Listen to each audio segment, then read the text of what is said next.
1970 के दौर में वेस्टर्न वर्ल्ड में नए तरीके के आंदोलन शुरू हुए जो प्राइमोर्डियल आइडेंटिटीज जैसे कि कल्चर, कम्युनिटी और रिलीजन से जुड़े हुए नहीं थे, नेशनलिज्म से रिलेटेड नहीं थे। ये आंदोलन नए दौर के नए अधिकारों के लिए शुरू हुए थे। इन्हीं आंदोलनों से इन्वायरमेंटल मूवमेंट्स, फेमिनिस्ट मूवमेंट्स, अन्य सोशल मूवमेंट्स और फिर आगे बढ़ते हुए इस न्यू राइट मूवमेंट से फिर एलजीबीटीक्यू एक्टिविस्ट भी निकले। ये मूवमेंट इंडिया में भी आया, जैसे भारत में हुए इन्वायरमेंटल प्रोटेस्ट, फॉर एग्जाम्पल चिपको आंदोलन आदि। इस न्यू राइट्स मूवमेंट से हम रिलेट करें या ना करें, हम इन मूवमेंट्स को सही बताएं या गलत, लेकिन कम से कम इन मूवमेंट्स में एक मेरिट थी कि ये डिफाइंड, डेडिकेटेड और एक डिटरमाइंड एजेंडा पर चलती थी। लेकिन अब एक नए वेस्टर्न इन्फ्लुएंस से जो नए तरीके की क्रांति शुरू करने का प्रयास किया जा रहा है वो खोखला और खतरनाक दोनों है। मैं बात कर रही हूँ जेनजी के नाम पर शुरू हुए हिंसा की, जिसे बांग्लादेश, नेपाल के रास्ते भारत लाने की योजना विफल होने के बाद अब किसी भी हिंसा को जेनजी हिंसा बता दिया जा रहा है।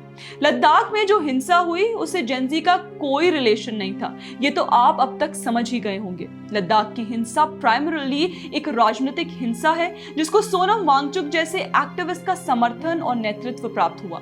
लेकिन अगर आप किसी भी खबर को पढ़ें तो जबरदस्ती इसमें जेनजी शब्द घुसाया जा रहा है। लेकिन क्यों?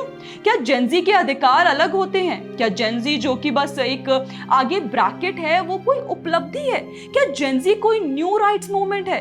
क्या जेनजी एक यूनिफॉर्म ग्रुप है जो विश्व भर में अपने अधिकारों के लिए संघर्ष कर रहा है? और क्या जेनजी कोई मिलिशिया है जो हर हिंसक आंदोलन में जेनजी का नाम जोड़ा जा रहा है? मेरा सवाल है कि क्या जेनजी कोई जेम्स बॉन्ड है जिसके पास लाइसेंस टू किल है?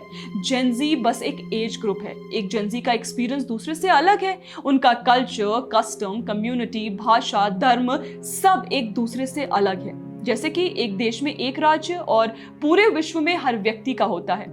Gen Zs are just another human with a particular age. लेकिन छोटे से न्यूमेरिकल फैक्ट को कुछ इस तरह प्रेजेंट किया जा रहा है कि जैसे जेनजी कोई प्रेशर ग्रुप या कोई इंटरेस्ट ग्रुप हो। आज के युवाओं को जेनजी कहा जाता है, कल के युवाओं को मिलेनियल्स कहा जाता था। मिलेनियल्स भी प्रोटेस्ट का हिस्सा रहे होंगे, बूमर्स भी रहे होंगे, लेकिन पहले कभी किसी नैरेटिव के तहत युवाओं को हिंसा करने का फ्री पास देने की कोशिश नहीं हुई। खैर, आज भी यह नैरेटिव सफल नहीं होने वाला। जेनजी होना अचीवमेंट नहीं है, जेनजी होना एक्सक्यूज भी नहीं है। जेनजी बनना कोई परिश्रम का काम नहीं है। जेनजी बाय डिफॉल्ट होता है। पहले भी युवा आंदोलन करते थे, आज भी कर रहे हैं, आगे भी करेंगे, क्योंकि आंदोलन युवाओं का ही काम है।